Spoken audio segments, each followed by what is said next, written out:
and welcome back to It Doesn't Taste Like Chicken. This is the YouTube channel where I show you how to make fuss-free vegan recipes. So today I'm going to show you how to make my vegan seitan tenders, otherwise known as vegan chicken. So these are very similar to a chicken breast kind of thing, but so much better because it's vegan, healthier, deliciouser, yeah. Now I know the idea of making your own vegan meat alternatives may seem a little scary, but this recipe is just 8 ingredients. I promise you it's very easy to make.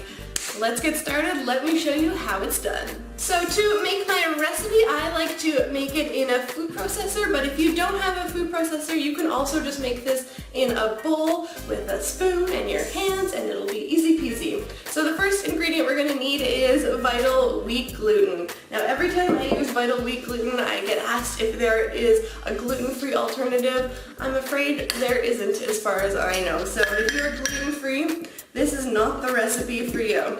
Vital wheat gluten can be found online. I'll post a link where you can find it on Amazon below, or you can get it in health food stores. I usually order mine online in bulk because then it just arrives at my door and it's super easy. So you need 1.5 cups of vital wheat gluten straight into the food processor. It's getting powdery in here. Next, you're going to need 300 grams of soft or silken tofu. This entire package is 300 grams, so it makes it very easy. Cut the package open, and in case there's any little bit of water, I'm just going to drain that off into the sink. Just like a tablespoon of water there, not much. And then plop that whole thing straight into the food processor with the vital wheat gluten. Get in there. Now I'm just going to add 2 tablespoons of water. 2 tablespoons of nutritional yeast. Next I'm going to add 1 tablespoon of onion powder. That spoon barely fits into that jar. 2 teaspoons of vegetable broth powder or vegetable stock powder, or 1 vegetable bouillon cube. Any of those will work. 1 teaspoon of garlic powder and 1/2 teaspoon of salt. So I'm just going to mix everything together until it kind of starts to form a ball.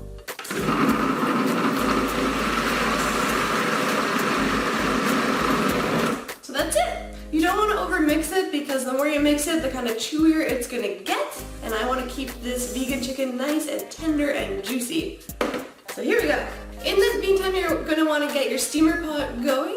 So in order to do that, fill a large pot with a couple of inches of water, put your steamer basket on top and cover that with a lid, and bring that to a boil. So grab your vital wheat gluten again and just dust your clean work surface with a bit of vital wheat gluten and dump out the dough. If you have any other little bits, you can just pick them up, add them in there. It's very sticky. So now I'm just going to use a little bit more flour to dust the top as well. That's just because the dough is really sticky, so you want to stop it from sticking to your hands. So just gather the dough up into a ball. Grab yourself a knife. I like to use a big one because I find it easier, and cut it into 6 pieces. So I'm just going to cut it in half, and then each half I'm going to cut into 3 kind of even-ish sized pieces. It doesn't really matter too much. Like so.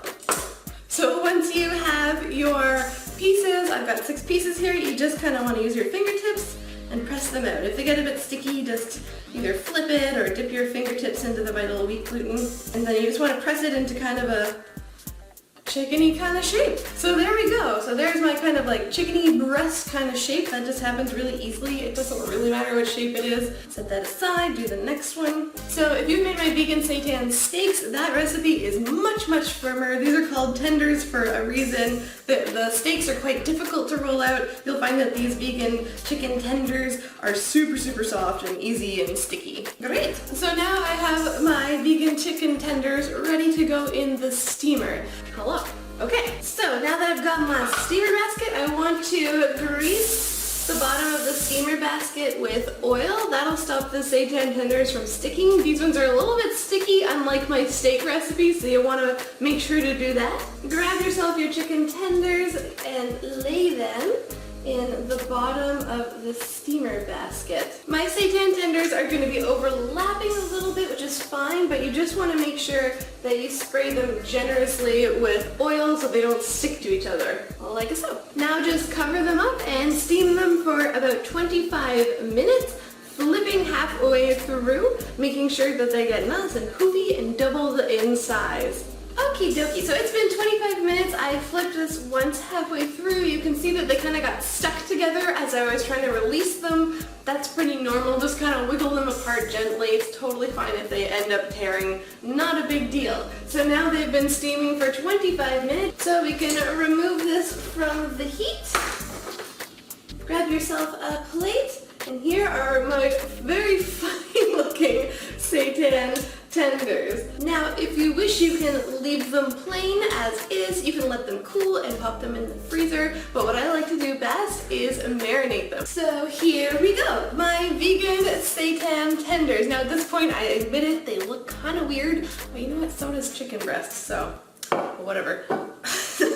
You want to make sure to chill them completely in the fridge. When they chill, everything kind of tightens up and they become a real chickeny texture. Right now they're going to be a little bit spongy. They are edible to eat at this point, but I always like to finish them off a little bit more. So I'll chill them completely and then you can fry them, grill them, use them any way that you would like to enjoy them. Now what I like to do is toss them in a little marinade and then they chill in the fridge, or I can even freeze them for later, and then when I go to make dinner, I've got them ready. They're already full of flavor. I can just fry them up, grill them, whatever I like. I have a list of 12 different marinades I use for these seitan tenders. I'll put a link down below in my profile where you can check that out. I'm going to show you how to make just one of them, but they're all really, really easy. Some are just 2 ingredients. This one I'm going to make is a little bit more. So I am going to make one of my favorites, which is my sweet and smoky marinade. So for this one, it's 2 tablespoons of olive oil, 2 tablespoons of maple syrup, which we all know is Canadian gold. You could also use agave if you prefer. 2 tablespoons of soy sauce, 1 teaspoon of liquid smoke, half a teaspoon of garlic powder, and half a teaspoon of chili powder. Now this makes enough to marinate 2 seitan tenders. If you want to marinate all 6, feel free to triple the recipe. But because I like to do a bunch of different flavors and there are only 2 of us in this household, just me and my boyfriend Adam, this is perfect because then I can have sweet and smoky seitan tenders one night and jerk seitan tenders the next night and maybe a Mexican marinade the night after that. So I can play around with the different flavors and have all sorts of different recipes. So I just grab the bag like this and kind of mix it up. Super duper easy, like so. And then I can pop 2 of the seitan tenders straight into this marinade. They're still warm from the steamer and that's totally fine. I'll try to get as much air as possible. And then I'll just slosh them around like so the marinade goes around all of them. And then I'll just pop it in the fridge or even the freezer straight like that. Now I made some of these yesterday because I prefer when they chill overnight for the best texture. So let me grab them, we'll fry them up and do my favorite part of the videos, give them a taste test. Alrighty, so once your oil is hot, just grab the seitan tenders and add it to the pan. And these are already cooked and edible, so you don't have to worry about poisoning yourself or anything like you would with chicken. You just want to keep them hot, so I cook them just a couple minutes per side, give them a nice little brown coating, and make them all delicious, and oh, that smells good. Yeah, give them a little flip. Oh yeah, look how good that looks. Delish.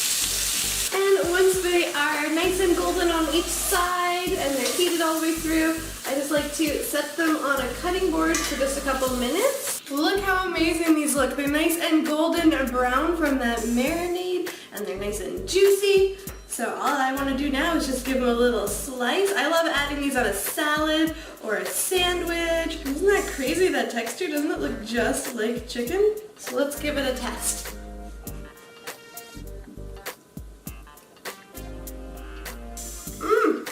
It's so good. So this is really cool. It has such a chicken-like texture. The marinade has a ton of flavor. flavor. You can definitely play around with those as much as you want. It's sweet, it's smoky, it's lightly chewy, but tender and juicy. It tastes pretty much exactly like chicken, and you can make it at home with just 8 ingredients. No